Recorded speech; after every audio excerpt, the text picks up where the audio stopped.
राकेश जी, आज की press conference से किस विषय को लेकर के रखी गई है? जी, आप सभी हमारे महेंद्रगढ़ के पत्रकार साथी, इलेक्ट्रिक और प्रिंट मीडिया के सहयोगी और सभी यूट्यूबर के सहयोगियों का इस प्रेस वार्ता में हार्दिक स्वागत है, धन्यवाद करते हैं। जैसे कि आज मैं राकेश तंवर, राष्ट्रवादी जनलोक पार्टी प्रदेश अध्यक्ष और हमारे सहयोगी गठबंधन के इंडियन नेशनल लोकदल पार्टी के प्रदेश कार्यकारिणी सदस्य दिनेश सिंह शेखावत संयुक्त रूप से एक प्रेस कॉन्फ्रेंस आज कर रहे हैं, जिसका विषय रहेगा कि हरियाणा के ताज़ा राजनीतिक घटनाक्रम पे हम चर्चा करने जा रहे हैं कि हरियाणा के 10 लोकसभा सीटें जो कि भारतीय जनता पार्टी ने घोषित कर दी हैं, उनमें एक भी सीट पे राजपूत प्रत्याशी को मौका नहीं दिया गया। ऐसा पहली बार नहीं, पिछले 75 वर्षों से हरियाणा की 10 लोकसभा सीटों पे भारतीय जनता पार्टी या कांग्रेस किसी भी पार्टी ने मौका नहीं दिया है, जबकि राजपूत समाज समय समय पर दोनों पार्टियों को 90 से 95% वोट करता आया है। और भारतीय जनता पार्टी ने न पिछली बार न अब राजपूत समाज को न कि लोकसभा में बल्कि राज्यसभा में भी राजपूत समाज से किसी व्यक्ति को आज तक नहीं भेजा। इससे गुस्से में और रोष में राजपूत समाज पूरे हरियाणा प्रदेश में बड़ी बड़ी महापंचायतें करके और अपने प्रत्याशी उतारेगा। अपने सहयोगियों के साथ, अपने तमाम राजनीतिक सहयोगियों और 36 बिरादरी के भाइयों के सहयोग के साथ राजपूत समाज अपने प्रत्याशी उतारेगा। इसी कड़ी में 31 मार्च को कुलाना झज्जर में रोहतक लोकसभा का प्रत्याशी कुलाना में महापंचायत करके 36 बिरादरी के भाइयों से सहयोग लेके और अपने राजनीतिक दलों से सहयोग लेके अपना प्रत्याशी चुनेगा। जिस तरह से आपकी पार्टी का इनेलो का गठबंधन है, जी, कितनी सीटों पर आपका समझौता है? अभी टिकटों को लेके हमारा बंटवारा नहीं हुआ, लेकिन हम मांग करते हैं राष्ट्रवादी जनलोक पार्टी 5 सीटों पे चुनाव लड़ेगी।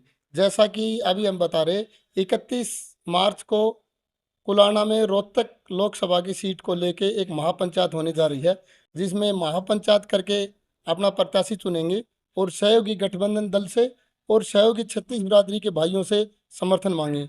उसके बाद फरीदाबाद लोकसभा की महापंचायत फरीदाबाद में होगी, उसके बाद हिसार लोकसभा और उसके बाद महेंद्रगढ़ भिवानी लोकसभा की प्रत्याशी चुने जाएंगे। लगभग 10 मार्च तक हम अपने सभी प्रत्याशी चुन लेंगे।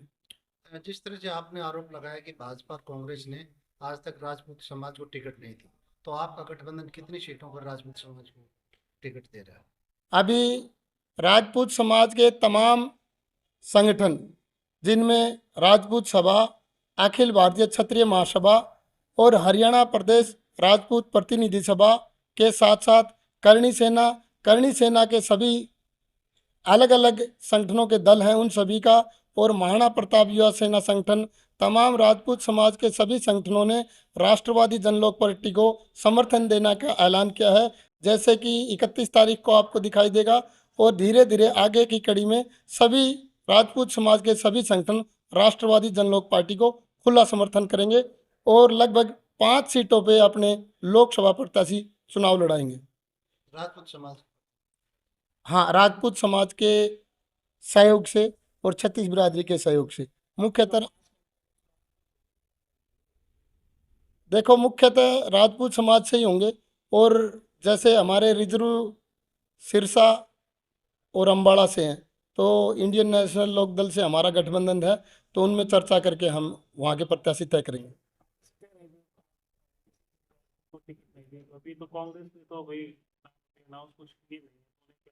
देखो, संभावना है, क्योंकि कांग्रेस ने पिछले 75 वर्षों में कभी भी राजपूत समाज को टिकट नहीं दी और ना ही राज्यसभा में भेजने का कोई कार्य किया राजपूत समाज के किसी प्रतिनिधि को। तो ऐसा अब की बार भी दिखाई दे रहा है कि कांग्रेस शायद ऐसा नहीं करेगी, क्योंकि उनके अनुमानित संभावित प्रत्याशी जो एक्सरसाइज कर रहे हैं, 2-2 3-3 प्रत्याशी, तो उनमें कोई भी राजपूत समाज के व्यक्ति को उन्होंने ऐसा नहीं बोला। महेंद्रगढ़ भिवानी से हमारे साथ में दिनेश सिंह शेखावत है सतनाड़ी से, और भी इंडियन नेशनल लोकदल से भी और राष्ट्रवादी जनलोक पार्टी से भी प्रत्याशी हैं। हम चौधरी अभय सिंह चौटाला जी से बातचीत करके महेंद्र भिवानी का प्रत्याशी चुनेंगे।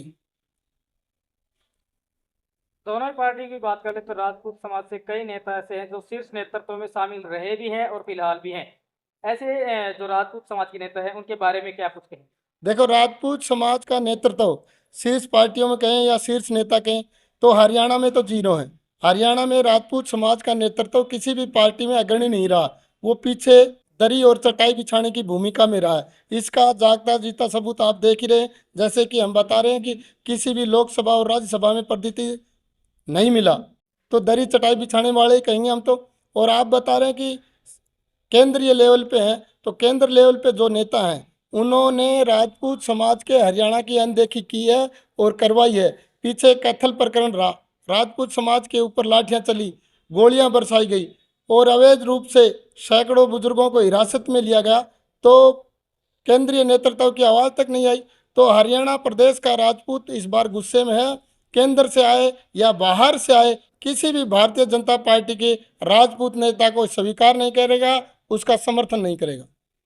आज आपका मेन फोकस यही है कि किसी भी राजपूत नेता को टिकट नहीं मिले। देखो, ये समाज का दर्द है भी, किसी भी राजपूत नेता को लोकसभा में किसी भी पार्टी ने टिकट नहीं दी। और राजपूत समाज का हमारे साथ समर्थन है कि राष्ट्रवादी जनलोक पार्टी सभी प्रत्याशी सीटों पर अपने प्रत्याशी चुने और राजपूत समाज खुले तौर पे उसका समर्थन करेगा। जैसे कि महेंद्रगढ़ भिवानी में 2 से 2.5 लाख राजपूत समाज की संख्या है, लेकिन किसी भी पार्टी ने आज तक टिकट देने की कोशिश नहीं की। ऐसा ही करनाल में 2.25 से 2.5 लाख राजपूत है, करनाल लोकसभा सीट में, वहाँ भी किसी भी राजपूत को आज तक टिकट नहीं दिखी। फरीदाबाद में भी, फरीदाबाद लोकसभा में 2 से 2.5 लाख राजपूत है, तो फरीदाबाद में भी किसी पार्टी ने राजपूत समाज को नहीं चुना। आज का क्या उद्देश्य था? ये था कि क्या कोई जो कैंडिडेट है उसको टिकट दिलवाना है जो राजपूत समाज से है? आज की मीटिंग का उद्देश्य ये है कि राजपूत समाज 5 लोकसभा सीटों पे अपना प्रत्याशी उतारेगा और उस राजपूत समाज ने राष्ट्रवादी जनलोक पार्टी को अपना समर्थन दिया है। ये समर्थन आपको 31 तारीख को कुलाणा में दिखाई देगा, जिसके लिए कल झज्जर में राजपूत समाज के हरियाणा प्रदेश के पदाधिकारी कॉन्फ्रेंस करने जा रहे हैं और वो कॉन्फ्रेंस में ये कहेंगे कि राजपूत समाज का खुले तौर पे राष्ट्रवादी जनलोक पार्टी को समर्थन है। इनेलो के साथ समझौता हो चुका है कि 5 जो कैंडिडेट होंगे वो राजपूत समाज से होंगे। नहीं, इनेलो के साथ ये समझौता नहीं, इनेलो के साथ टिकट बंटवारों का समझौता है। और जो राष्ट्रवादी जनलोक पार्टी इनेलो के कोटे से जो टिकटें लेगी, उन टिकटों का चुनाव राजपूत समाज के महापंचायत में बैठ के करेगी प्रत्याशी का चुनाव।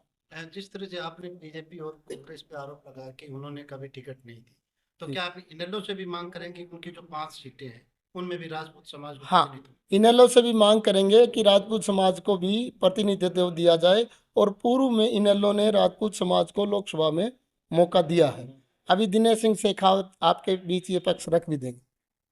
जिस तरह से आपने पिछली बार यहाँ से विधानसभा का चुनाव लड़ा था, जी, तो ये कयास लगाया जा रहा है कि आप भिवानी महेंद्रगढ़ से चुनाव मैदान में आ सकते हैं लोकसभा का। अभी 31 मार्च को ये क्लियर हो जाएगा। पहले रोहतक में एक बहुत बड़ी महापंचायत होने जा रही है, तो रोहतक में जो प्रत्याशी हो जाएगा डिक्लेयर, उसके बाद फरीदाबाद का होएगा, उसके बाद महेंद्रगढ़ भिवानी की आपको सूचना देके एक बहुत बड़ी पंचायत महेंद्रगढ़ और भिवानी के बीच कोई जगह चुनेंगे, वहाँ प्रत्याशी समाज के बीच प्रत्याशी की घोषणा होगी। और हम चाहते हैं कि प्रत्याशी भी समाज और पंचायत ही चुने। जो 5 सीटें हैं आपको मिली है, कौन कौन सीटें मिली हैं? राष्ट्रवादी जनलोक पार्टी मुख्य तौर पे रोहतक, फरीदाबाद, महेंद्रगढ़ भिवानी, हिसार सीटों पे चुनाव लड़ना चाह रही है, जिनमें से 2 रिजर्व हैं। तो रिजर्व कोटे से हम 1 सीट इंडियन नेशनल लोक दल के साथ लड़ना चाहते हैं। उनमें से मुख्यतः अम्बाड़ा है रिजर्वेशन में। जैसे कि सिरसा में इनेलो का संगठन मजबूत है और राष्ट्रवादी जनलोक पार्टी का संगठन अम्बाड़ा में मजबूत है, तो हमने इनेलो से मांग की कि हम रिजर्वेशन में अम्बाड़ा की सीट पे चुनाव लड़ना चाहते हैं। जैसे बीजेपी दावा कर रही है कि हरियाणा में 10 की 10 सीटें जीतेगी, तो आप क्या मानते हैं कि आपके गठबंधन को कितनी सीटें? हम तो सोचते हैं गठबंधन 5 सीटें जीतेगा और बीजेपी शायद हरियाणा में खाता भी ना खोल पाए। कारण कि बीजेपी ने जिस तरह से राजपूत समाज, किसान कमेरा वर्ग, किसी भी वर्ग को, चाहे व्यापारी हो चाहे मजदूर हो, किसी भी वर्ग को बीजेपी ने बख्शा नहीं। तो फील्ड में जैसे जैसे जाते हैं तो सभी वर्गों के लोग बीजेपी से नाराजगी व्यक्त करें। अभी बीजेपी ने जल्दबाजी में मुख्यमंत्री बदल के दूसरे मुख्यमंत्री को लगाया। हमारे भाई पिछले 9.5 साल से मनोहर लाल जी ईमानदार का गुणगान कर रहे थे, और 2 महीने बाद बीजेपी नायब सैनी को बदल देगी तो बेचारे नायब सैनी का गुणगान करते करते उसका गुणगान करेंगे। उत्तराखंड में तो बीजेपी ने 3 महीने में 3 मुख्यमंत्री बदले थे। तो ऐसा ना हो कि हरियाणा में अभी 4-5 महीने पड़े हैं तो 4-5 महीने में 2-3 मुख्यमंत्री बदलने पड़ जाएं, क्योंकि मनोहर लाल जी 9.5 साल में ज़्यादा कुछ नहीं कर पाए। उनकी पूर्णतः फेलियर को छुपाने के लिए बीजेपी ने नायब सिंह सैनी को चुना, और पूरा फेलियर का ठीकरा नायब सिंह सैनी पे फोड़ना चाहते हैं कि हार का कारण आप हो, जबकि हार का कारण तो बीजेपी के खुद के कारनामे रहे हैं। संजय सिंह को मंत्री बनाया गया, कितना प्रभाव मानते संजय सिंह तो प्रचार मंत्री हैं। 9.5 साल से भारतीय जनता पार्टी की सरकार रही। पिछली सरकार में राजपूत विधायक थे, इस सरकार में विधायक हैं, लेकिन भारतीय जनता पार्टी ने किसी को 9.5 साल तक नहीं माना। और अभी चुनाव आ गए तो संजय सिंह जी कोई कार्यभार के मंत्री नहीं है, संजय सिंह जी तो चुनाव प्रचार मंत्री हैं। जैसे कि आप देखेंगे भारतीय जनता पार्टी की बिल्कुल साफ है पॉलिसी, बिल्कुल साफ है कि वो राजपूत विरोधी है। आप एक बात देखिए, मैं आपको बताना चाहता हूँ, निर्दलीय एमएलए का एक ही वोट होता। हमारे नैनपाल रावत फरीदाबाद जिले के पलवल विधानसभा से विधायक हैं, एक ही निर्दलीय ने समर्थन दे रखा बीजेपी को। और एक विधायक हमारे रणजीत चौटाला जी हैं, रणजीत चौटाला जी भी निर्दलीय विधायक हैं, उन्होंने भी बीजेपी को समर्थन दिया। रणजीत चौटाला जी को बीजेपी ने पावरफुल मिनिस्टर बनाया, और नैनपाल रावत को बीजेपी ने झाड़ू पोछो वालों में रखा, आज तक उनको मिनिस्टर नहीं बनाया। तो वो नैनपाल रावत का दोष यही था कि वो राजपूत समाज थे, इसलिए उसको ना तो मंत्री बनाया ना किसी बड़े ओहदे पे रखा। और दोबारा सरकार बनी तो भी नैनपाल रावत को बीजेपी ने मंत्री नहीं बनाया, जबकि रणजीत चौटाला जी को मंत्री के साथ साथ उनके पुत्र को लोकसभा हिसार से टिकट भी दी। तो ये तो स्पष्ट भेद कर रही है बीजेपी कि राजपूत समाज के किसी व्यक्ति को, नेता को, एमएलए को, किसी को भी नहीं बख्श रही। संजय सिंह तो प्रचार मंत्री हैं, जातिगत वोट तो पहले भी यही था, 2009 में भी था, 14 में भी था, 19 में भी, 24 में भी।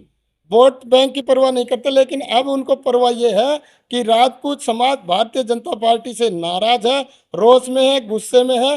पिछले कार्यकलापों पे आपने देखा होगा, पूरे हरियाणा के जिले स्तर, तहसील और विधानसभा लेवल पे राजपूत समाज में बीजेपी, आरएसएस, मनोहर लाल और मोदी का पुतला जलाया और विरोध किया। वही विरोध अब देखने को लोकसभा में मिलेगा। इस विरोध को दबाने के लिए, इससे डरते हुए बीजेपी ने संजय सिंह जी को मंत्री नहीं प्रचार मंत्री बनाया। सबसे सबको हाथ जोड़ के राम राम। मैं तो यही कहना चाहूँगा कि अगर इस बार जब लोकसभा का इलेक्शन हो तो राजपूत समाज से भी कोई न कोई लोकसभा में जाए, और इसके लिए हम सारे आने वाले 31 तारीख को कुलाना में सारे इकट्ठे हो रहे हैं, और आने वाले 31 तारीख को एक राजपूत समाज पूरा मिलजुल कर जो भी फैसला लेगा हम उस पर फूल चढ़ाने का काम करेंगे। और हमारी पार्टी जो है कि इंडियन नेशनल लोकदल पार्टी है, उन्होंने हमेशा सारी 36 बिरादरी को इकट्ठा किया है और उनको बड़े बड़े पद भी दिए। माननीय ताऊ देवीलाल ने अपनी जो सर्वसम्मति से चौधरी देवीलाल जी चुने गए थे, उनके बाद प्रधानमंत्री का पद पर चुने गए थे, और उन्होंने प्रधानमंत्री का पद भी वीपी सिंह जी को देने का काम किया था। और उसके बाद चंद्रशेखर जी को भी प्रधानमंत्री ताऊ देवीलाल जी ने ही बनाया था। तो ये जो भारतीय जनता पार्टी वगैरह है, ये हरियाणा में ना किसी को आज तक 75 साल के इतिहास में किसी ने भी राजपूत समाज को टिकट देने का काम किया। Thank you.